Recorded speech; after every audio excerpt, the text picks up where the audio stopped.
Lieber Herr Schattig, vielen Dank auch für die Zeitdisziplin. 20 Minuten sind ja ein straffes Korsett, aber wir sind ja eigentlich sehr gut in der Zeit. Der nächste Referent ist Dr. Ludwig Hansen. Er ist als Historiker und Geograf an den Hochschulen in Wien und Baden tätig gewesen und kehrt jetzt, wo er mehr Zeit hat, zu seiner Dissertation zurück über das Bereitungsbuch Niederösterreichs von 1590 und 91, wobei es ihm jetzt eben um die Frage geht, wie diese wertvolle Quelle in das digitale Zeitalter kommt. Ja,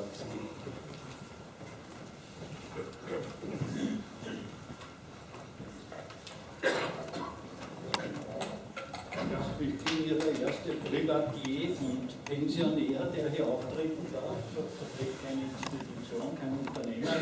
Deshalb danke ich besonders, dass ich da auch eingeladen wurde.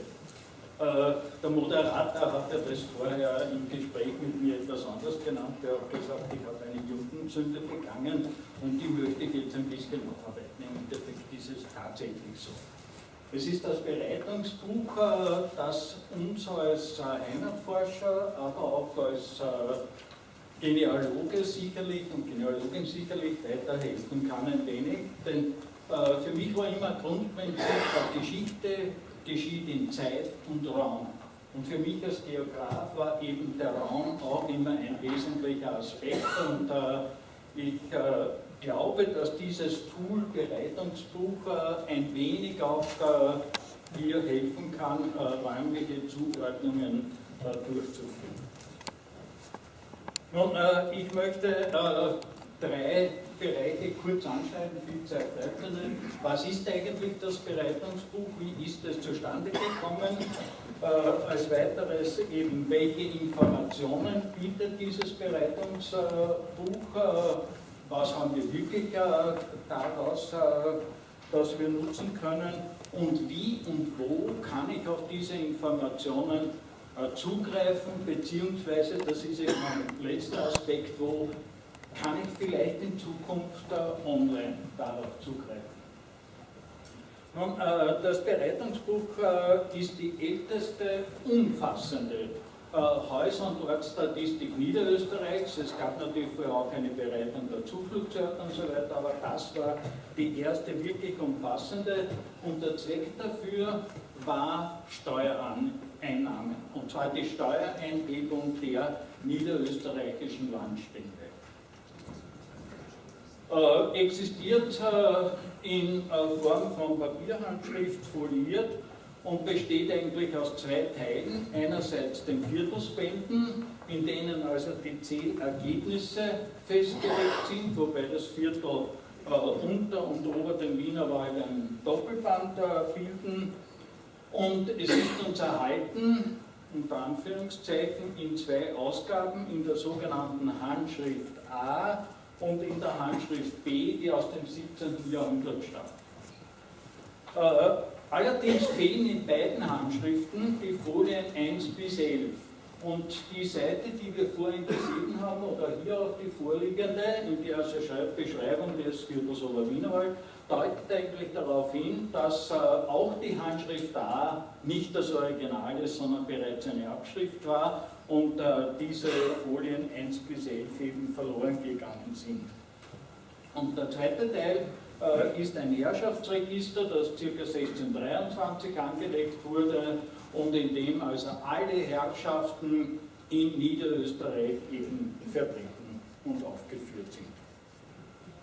Ursprünglich befanden sich diese Folien des Viertels Ober- und Untermannhardsberg im Schlossarchiv in Ottenstein, wurde so für lokalhistorische Forschungen verwendet, bis dann in den 30er Jahren des letzten Jahrhunderts Karl Lechner sie wieder entdeckte, mehr oder weniger, und er war der Erste, der eigentlich die landesgeschichtliche Bedeutung dieses Bereitungsbuches erkannte, und er hat daraufhin veranlasst, dass alle diese Bände in das ständische Archiv des Niederösterreichischen Landesarchivs kommen. Und zwar die Handschrift A. Die Handschrift B lag im Stadtarchiv St. Pölten und der wahrscheinlich vielen bekannte Karl Kutkas, der dort Stadtarchivar war und Professor dann an der Uni später, der hat das dort entdeckt und der hat auch diese fehlenden 11 Folien später dann rekonstruiert, sodass wir heute wahrscheinlich noch einen gesamten niederösterreichischen Überblick haben. Nun, Durchführung. Die niederösterreichischen Landstände beauftragten 2 sogenannte Steuerhandler, den Herrn Rudolf Fischer aus Dreismauer, und sie haben immer darauf geachtet, dass die ihr Gebiet ein bisschen kennen. Er hat eben die südlichen Viertel bearbeitet, während der zweite, Hans Zölker aus Dürnroth, eben die nördlich der Donau gelegenen Viertel bearbeitet. Sie bekamen dazu ein sogenanntes Generalschreiben, das war eine Art Ausweis, in der also drinnen stand, ihre Aufgabe wäre die Aufzeichnung aller Feuerstätten. Wahrscheinlich haben Sie damit gerechnet, dass die Ortsoberen oder deren Vertreter das nicht durchschauen, denn es fehlte jeglicher Hinweis auf Steuern. Wie ich aus deinen Handschriften kenne, haben die sehr wohl gewusst, worum es hier geht. Dann bekamen sie Instruktionen, sie kommen in einen Ort, legen dort eben ihr Generalschreiben, ihren Ausweis vor, erfragen den Herrn oder den Ortsinhaber, der also die niedere Gerichtsbarkeit ausübte, und sie sollen die Gesamtzahl der Häuser eines Ortes erfassen und das ist ganz, ganz wichtig, vor allem in den Streusiedlungsgebieten auch, aber auch sonst eben alle weiteren Hausbesitzer auch anzuzeigen. Der letzte Teil, der in der Instruktion stand, der wurde nicht durchgeführt, nämlich sie sollten auch die mitleidigen Städte und Märkte erfassen. Ne?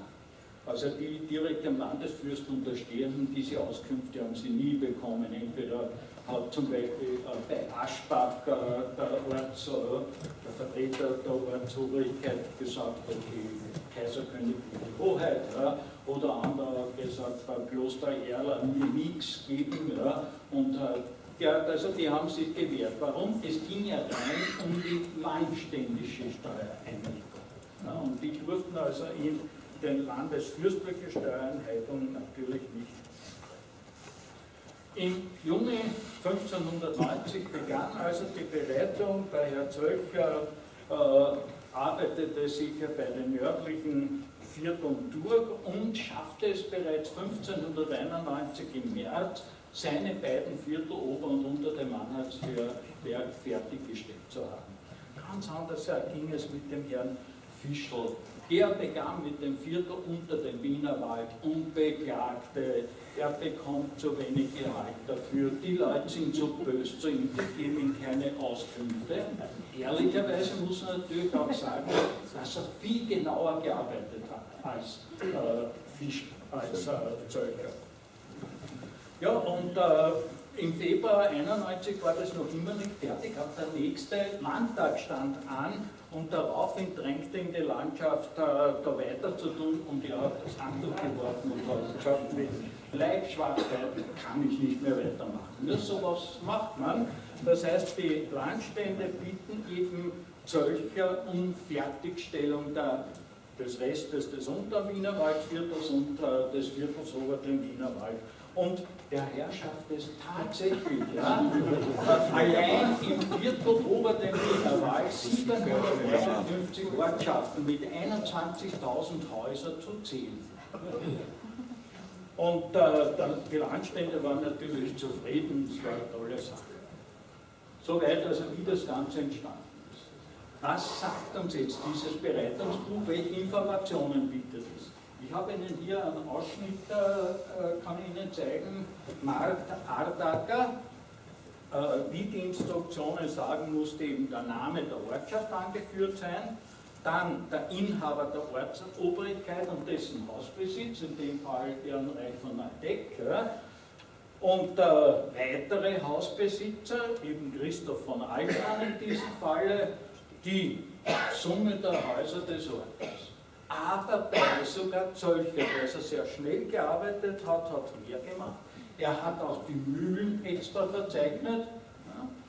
Und die Neubauten, ganz was Wichtiges, denn die Neubauten waren 3 Jahre lang steuerfrei. Und er hat auch die Öden bezeichnet, was uns eigentlich, ich komme also aus dem Mostviertel, Weidhofen oder Lieb, sehr, sehr wehtut, ist, dass die Hammerwerke nicht verzeichnet waren. Da gibt es nur 2 Beispiele. Ja? Die waren also dort leider Gottes nicht dabei. Ich habe das überprüft mit dem Stadtarchiv in Weidhofen und da zeigte, die sind einfach als Haus angeführt. Aber er hat sie nicht als Hammerwerke eben gezeichnet, leider Gottes.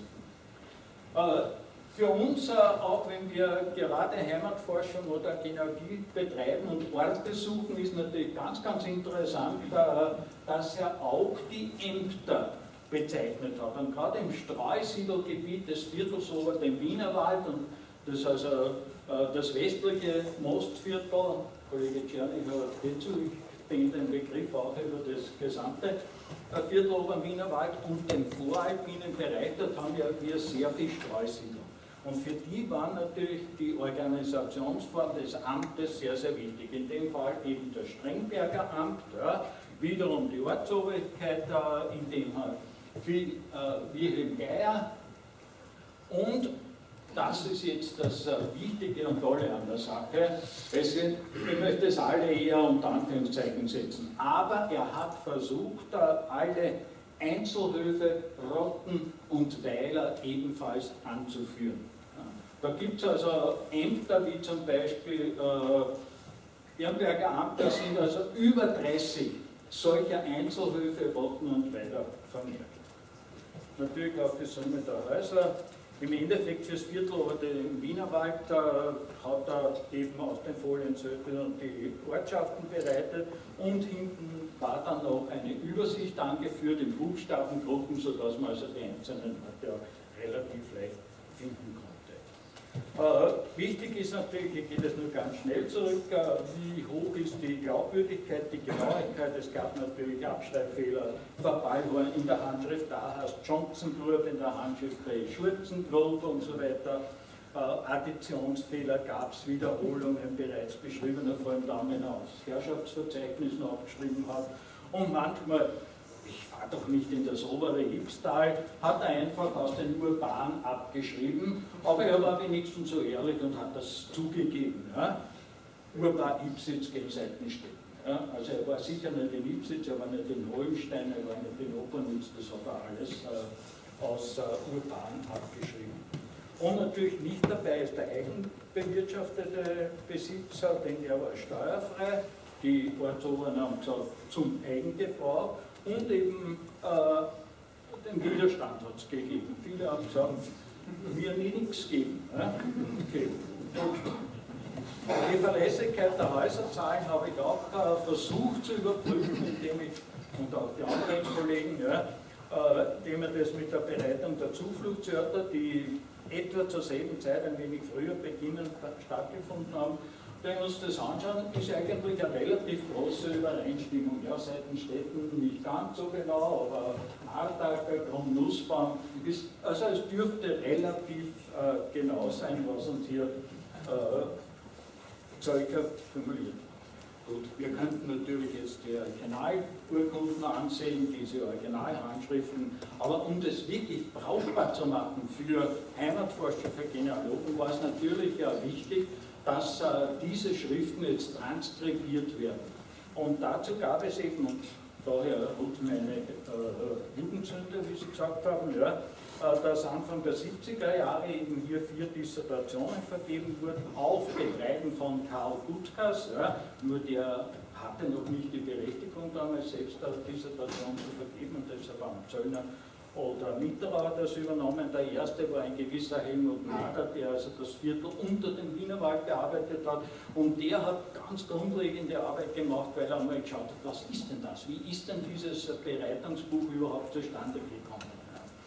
Der Franz Graf, der das Viertel unter Mannertsberg gemacht hat, der fällt ein bisschen aus unserem Rahmen heraus, der hat versucht, er kommt auch aus der Geografie, versucht eine zentrale örtliche Gliederung zu schaffen. Ja. Okay, und dann kommen wir zu einem, mit der Kollege Eckendorfer, ehemalige Chef des Niederösterreichischen Landesarchivs, und ich, und wir haben die westlichen beiden Viertel bearbeitet. Wir haben sehr eng miteinander kooperiert, und haben das auch bereits mit den Grundkenntnissen von NADA abgestimmt und haben unseren Schwerpunkt gelegt, eine Siedlungs- und Herrschaftsstruktur von Niederösterreich oder von unseren beiden Vierteln zu zeigen. Und die erste Aufgabe neben der Grundlagenforschung war vor allem die Transkription dieses Buches. Wenn ich wieder Mark Dadacker hier als Beispiel nehme, in der Transkription sieht es also dermaßen aus, und wir haben die Orte überall durchnummeriert pro Viertel, also Mark Dadacker wäre der 110. Ort hier im Bereitungsbuch. Und dann, und das glaube ich ist was ganz, ganz Wichtiges, erstens haben wir, was wir hier sehen, auch die Schreibweise in der Handschrift B ausgegeben und zweitens eben die Eingliederung in das politische Verwaltungssystem. Also Mark Dadacker, eine Marktgemeinde, damals steht noch Gerichtsbezirk am Städten, heute sind ja die Bezirksgerichte, Gerichtsbezirke aufgelöst und zusammengefasst, also mir fällt das nicht rein. Hängt da genau dasselbe, und da kommt jetzt was ganz, ganz Wichtiges. Wir haben bitte versucht, jeden Einzelhof, jeden Weiler, jede Rotte zu identifizieren. Also wenn wir schauen, Mittermühl ist ein Einzelhof in der Katastralgemeinde Stephanshardt, die zur Marktgemeinde Adacker gehört. Oder Hörzenleiten ist ein Weiler in der Katastralgemeinde Stephanshardt und liegt in der Marktgemeinde Adacker und so weiter. So sind wir also alle diese Ortsteile durchgegangen, wobei uns da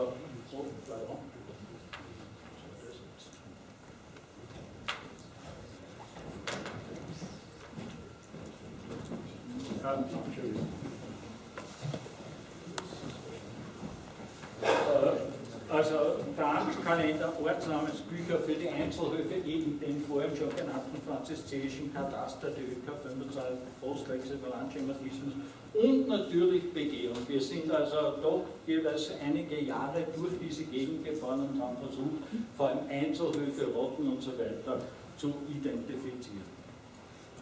Daneben gibt es eben dann das Herrschaftsverzeichnis, das sieht so aus, ist ständig gegliedert. Und der Ritterstand zum Beispiel, den Ehrenreich von Neudeck nehmen da heraus, ist angeführt, wo ist er überall Ortsobere gewesen und wo hat er überall Hausbesitz. Und da sehen Sie ganz unten diese römischen Ziffern hier, das sind die von Gutkas rekonstruierten Orte in diesen fehlenden 11 Folien. Und das Ganze wurde auch kartografisch natürlich umgesetzt, dass es noch ein Ausschnitt, so sah es einmal aus. In Hinkunft soll das doch ein bisschen anders aussehen. Und da sind wir jetzt schon bei dem, wo kann ich auf diese Informationen zugreifen. Im Niederösterreichischen Landesarchiv liegt natürlich das Bereitungsbuch in allen seinen Formen. Es gibt Mikrofilmkopien dort und hier liegen natürlich auch die Dissertationen. Schließlich haben wir alle eine Unterstützung des Landes Niederösterreich bekommen. Ja. In der Nationalbibliothek liegen die Dissertationen in der Universitätsbibliothek, wobei die Arbeit von Kollegen Nader im Rahmen der Serie Dissertationen der Universität Wien veröffentlicht wurde. Meine wurde vor etwas mehr als einem Jahr eingescannt und kann heute, und das ist vielleicht für manche interessant, habe ich heute schon gehört, direkt über die Universitätsbibliothek als PDF-Datei downgeloadet werden. Ja, und dann suche ich jetzt eigentlich schon, bin jetzt ein paar Jahre in Pension, wie kann ich das Ganze online stellen, digitalisieren, nur einfach Arbeit digitalisieren, das bringt nichts, ich will suchen können. Und dann haben wir gedacht, na, da ist eine Gelegenheit, vielleicht Archiv- und Topothektag im Herbst vergangenen Jahres, und dachte, das wäre vielleicht was, und hatte mit Herrn Magister Schattecker eben Kontakt aufgenommen. Und so jetzt schon gleich danke dafür. Ja, wir haben jetzt einen Versuch einmal gestartet, wie so etwas aussehen könnte. Das heißt, meine Überlegung ist, dass ich online auf diese Informationen inklusive einer Verortung, also einer geografischen Festlegung auf einer Karte, eben zugreifen kann. So, und jetzt schauen wir uns das an. Ich habe ein paar Beispiele jetzt aus dem Bezirk Amstetten oder Grenzbereich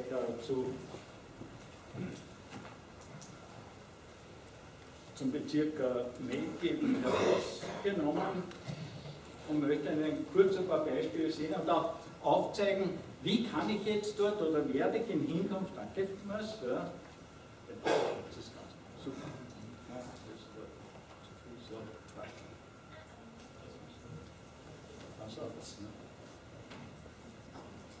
Genau, richtig.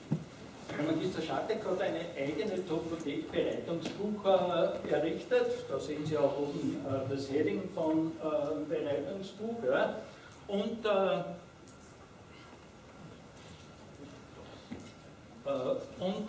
ich habe also jetzt da einige Ortschaften eingegeben.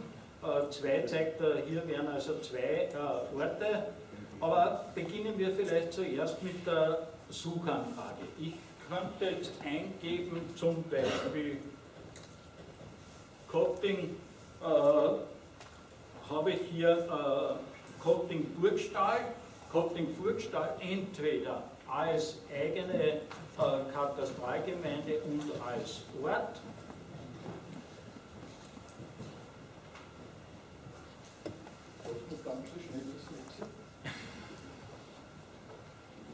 Und ich bekomme jetzt die Transkription und ich bekomme dazu eben die Karte.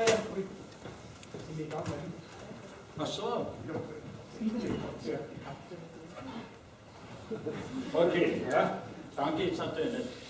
Um das Ganze abzukürzen, es gibt 2 Möglichkeiten. Entweder ich gehe oben auf die Namenssuche, wobei ich hier eben nach mehreren suchen kann. Ich habe die Ortschaften der Handschrift oder die Schreibweise der Handschrift A genauso wie die Schreibweise der Handschrift B drinnen und habe die heutige politische Einordnung, Verwaltungseinordnung drin.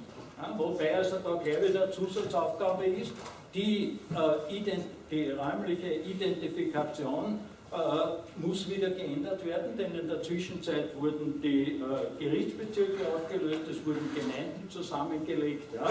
Also damit es nicht zu einfach wird, ist das auch. Das Zweite könnte ich natürlich über den Raum suchen. Sie haben die Karte gesehen. Ja. Ich kann also, wenn ich weiß, okay, ich suche eine Ortschaft, die muss irgendwo da in der ja.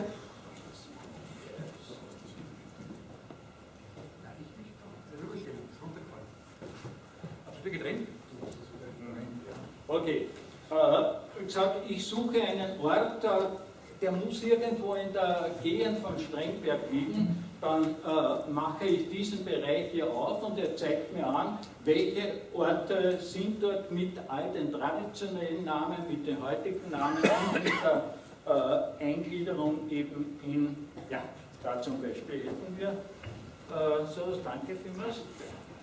Und da habe ich jetzt Kotting-Burgstall, das ist ein ganz einfaches.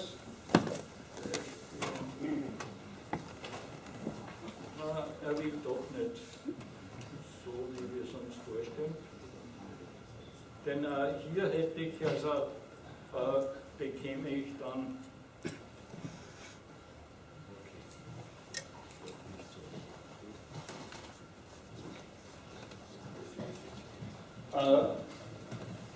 lassen wir das, ja.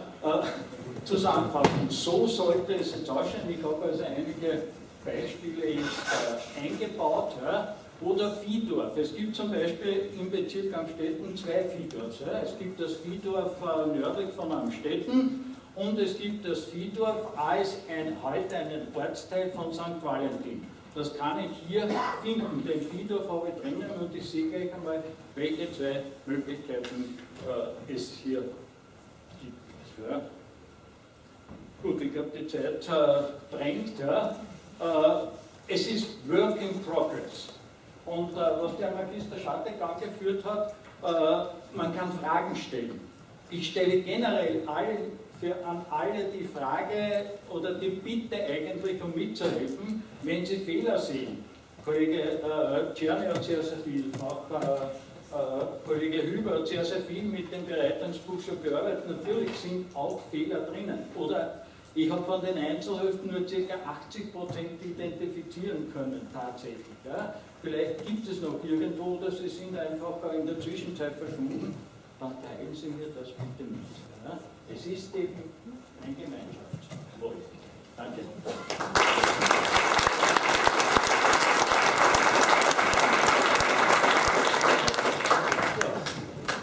Vielen Dank, Dr. Hansen, für diesen interessanten Beitrag.